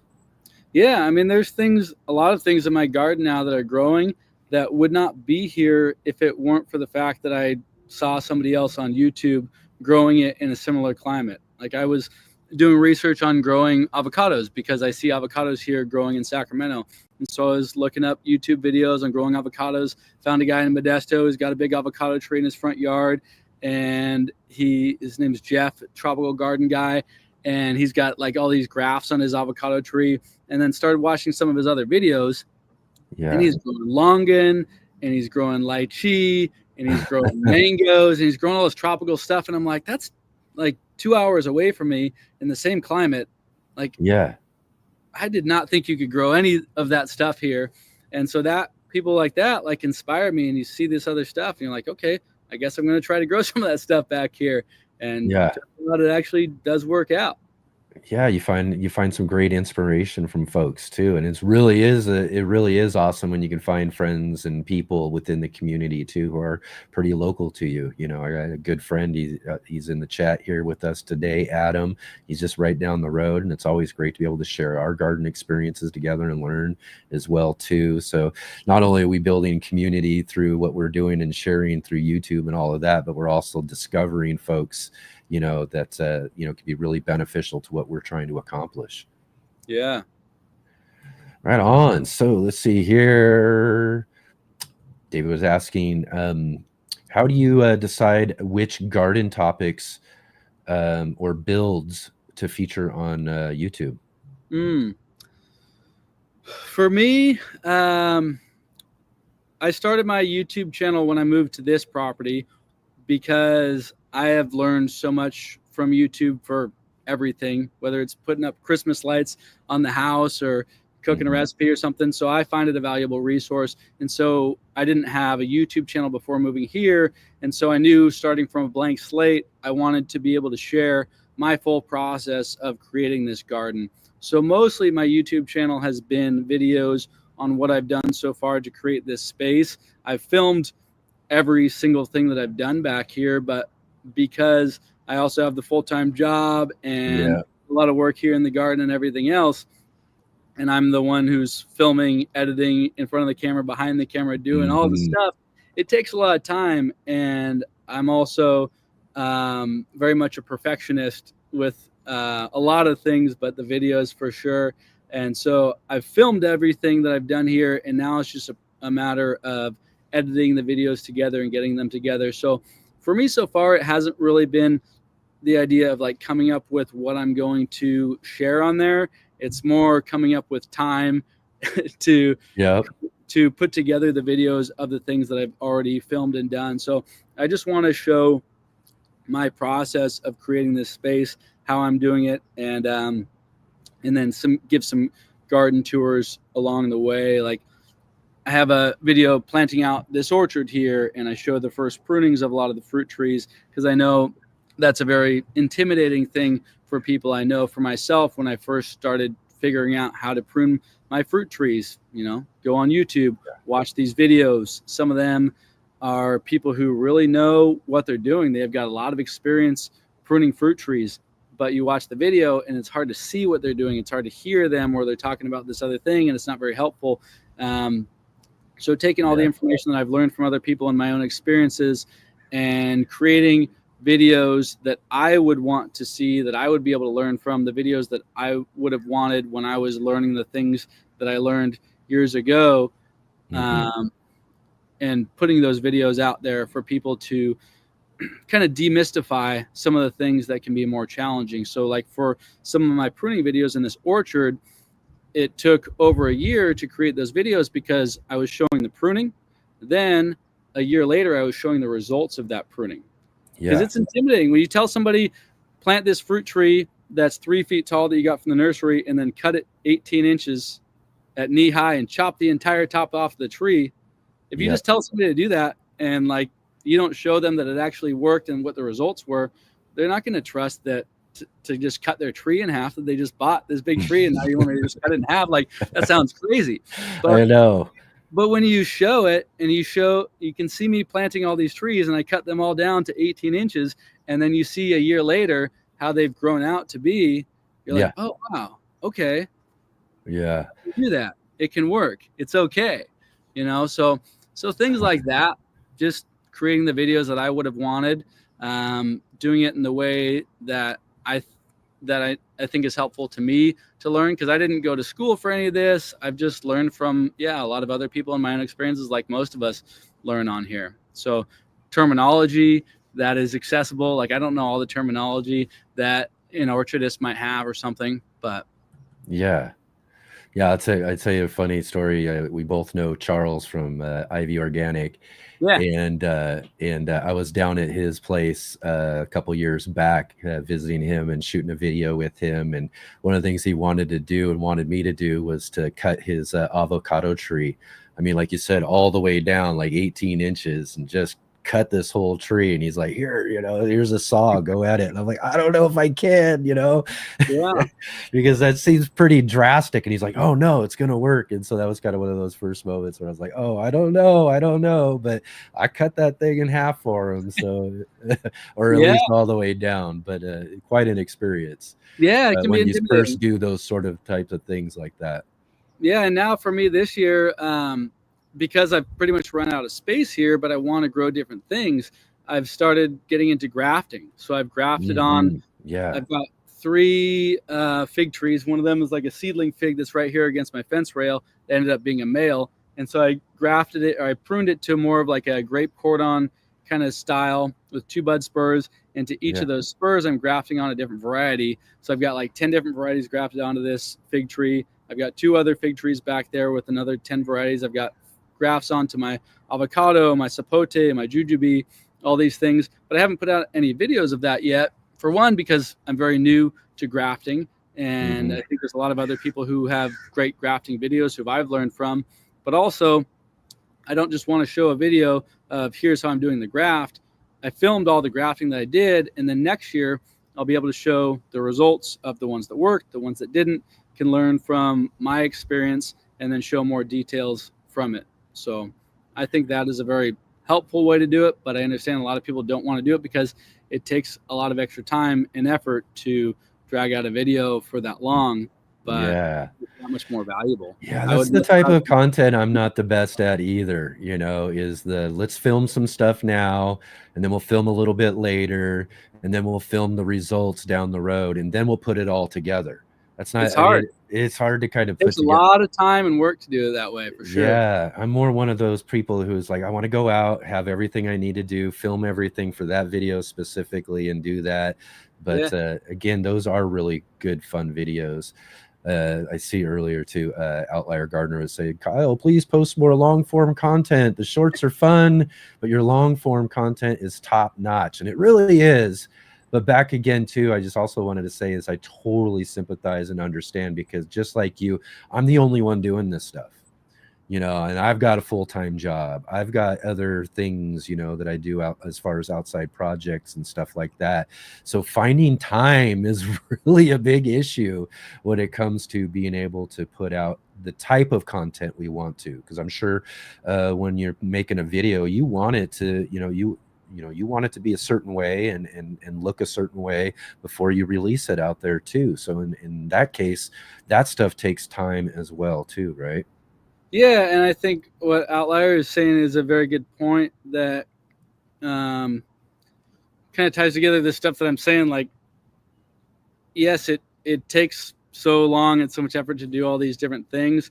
And what you're saying about just like going out there and filming it and getting it done, like there's both sides of it, and some of it does come to like perfectionism and control for me. Right. Like, I'm the same way. Yep. I should let go more, and just get out there and do some more videos and not try to get everything to 100% with the quality and everything, and just put more stuff out there. That's more what I do like with Instagram, but I would love to have more long form content. And I know a lot of people ask me for more of that, and I do really want to get a lot of stuff in the queue. I hope to get more out there. Probably should just like find somebody to edit my videos to take that side off of it.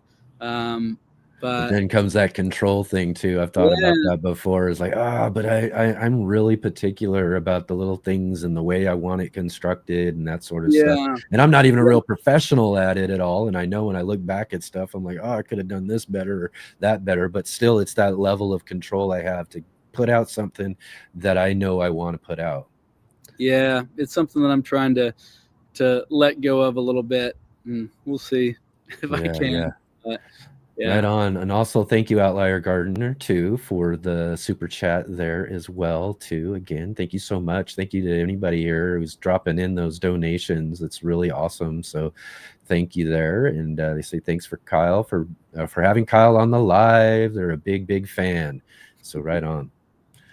Excellent. Excellent. So let's see here. I think there was another good question that we can kind of end with here, too.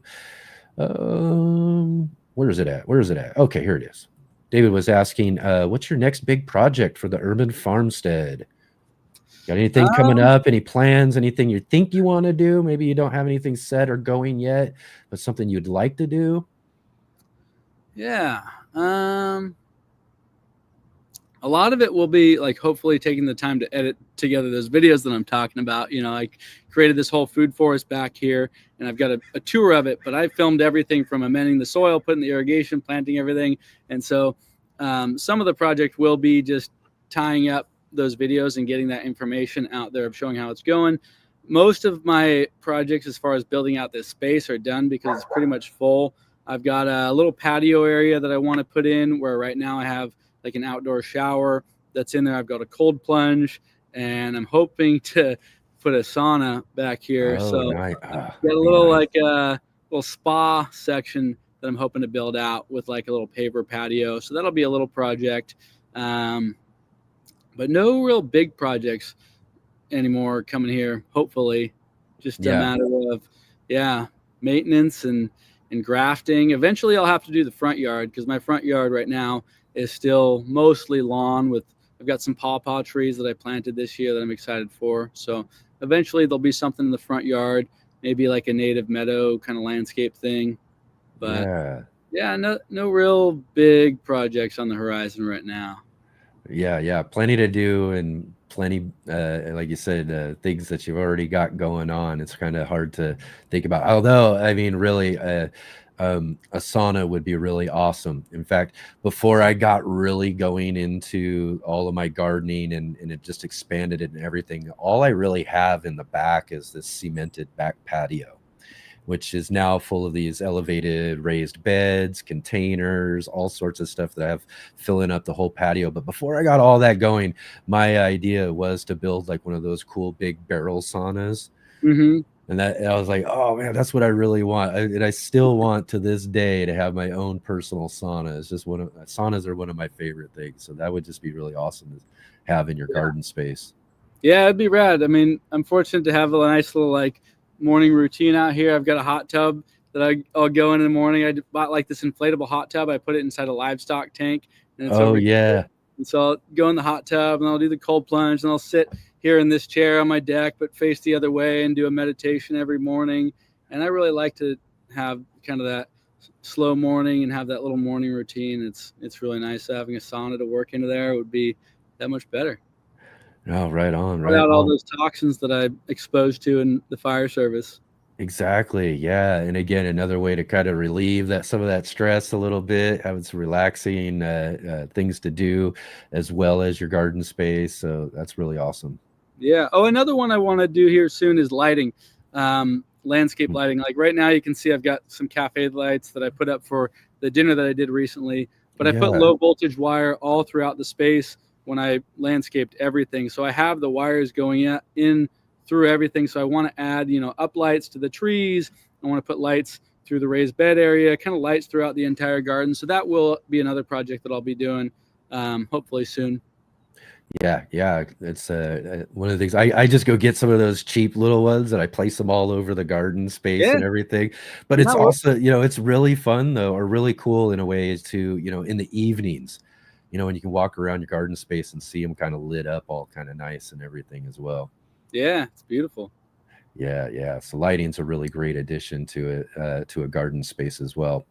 Right on, Kyle, man, just really awesome again too. It's just I'm always surprised at the conversation just flies right by, and here we are pretty much at the end now. But it's just been really awesome to have you here finally and to get a chance to talk with you here. And really great to meet you again in person. We got to meet a couple of weeks back down at the Fig Hunters Fig Fest down there.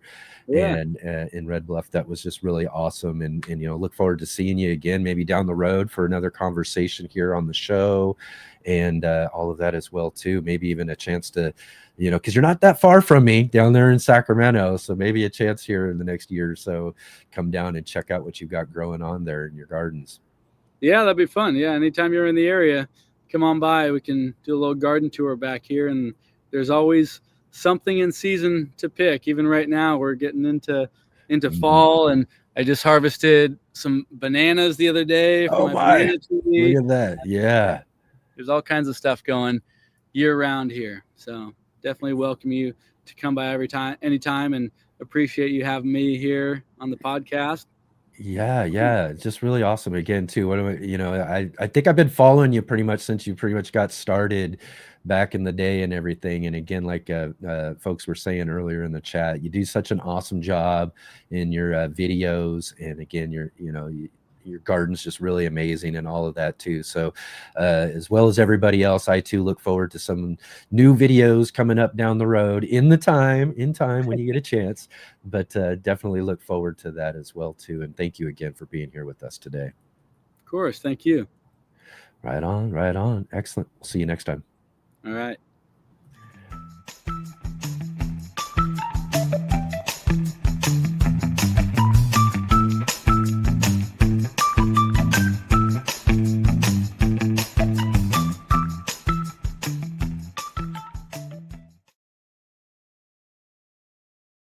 Awesome. Excellent. Again, too, I told you, and I tell you this every week, though, we had some really amazing guests today. This was just such a wonderful day here to hang out with all of you and to get to talk with these just really awesome gardeners today. Earlier, Shawnee from Shawnee Grows celebrating here with us today, 1,000 subscribers on her channel. Like I said, if you haven't had a chance to go check her out and her channel and go subscribe and follow along with some of the really cool, awesome live streams that she does, definitely do that. And link down below in the description, as well as a link to Kyle's the Urban Farmstead YouTube. I've also got a link down below to his Instagram as well, so you can follow along with all of the things that he's got growing on in his garden space.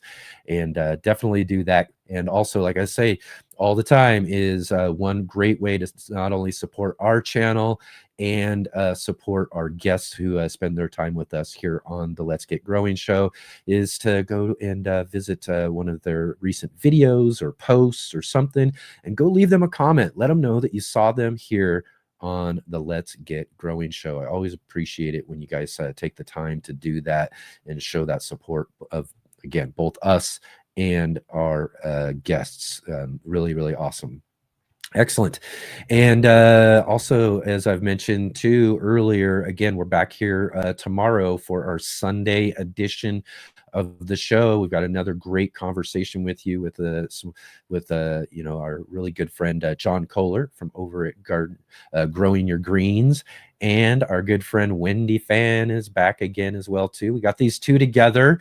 These are really actually two of my really good friends here that I've got to know through my journey here on YouTube and growing and everything, and I've got to go and do some really fun, great things with both of these two together. We've been on hiking trips and done all sorts of stuff, whether it's at the heirloom exposition and all of that. So it'll be fun to have them both here together for a really fun gardening conversation in our Sunday gardening roundtable, asking what's growing on. We'll check in with what they have growing on and how their gardening season's going. They both were on a trip here recently. Again, talk about the heirloom exposition. They went to the fall festival, Harvest Festival, over at Baker Creek's farm over in Missouri. So we'll talk with them about that, as well as checking in with Wendy and her rooftop garden. So So really looking forward to that conversation tomorrow on our Sunday edition of the show.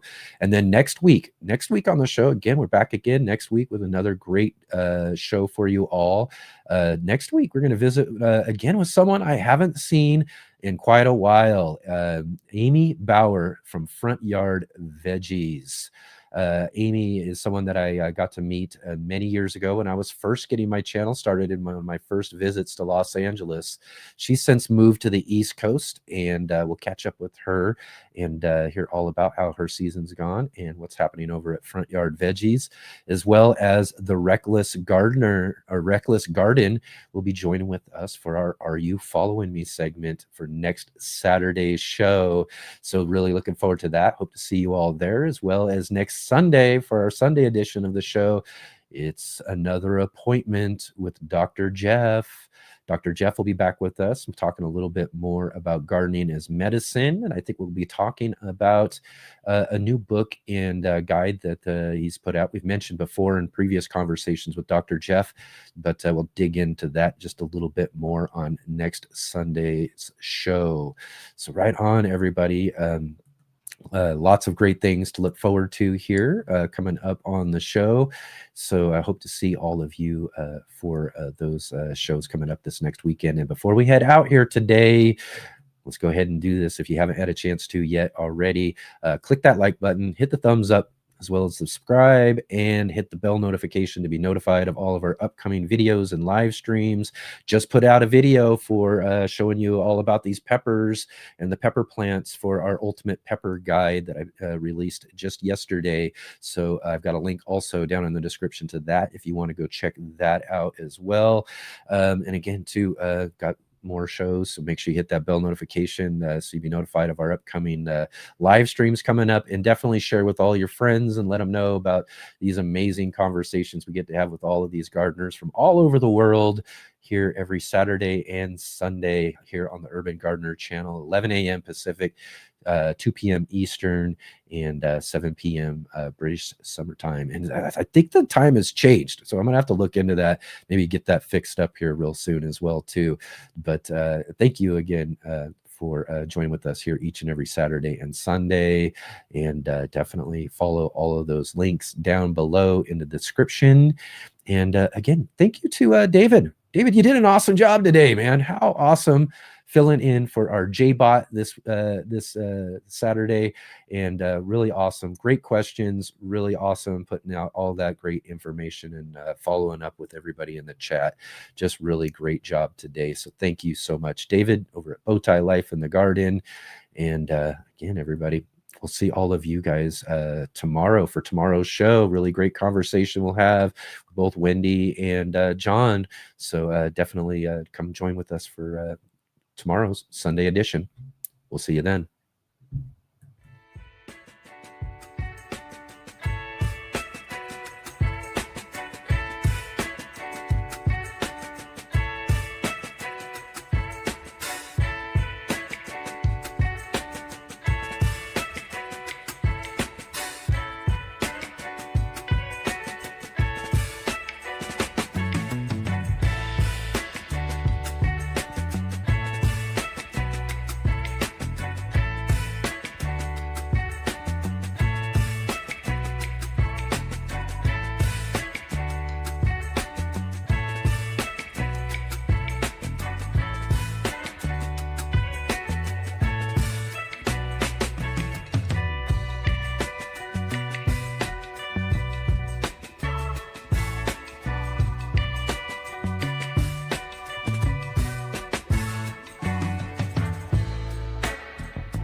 All right, they're gonna run. See you on the flippy flops.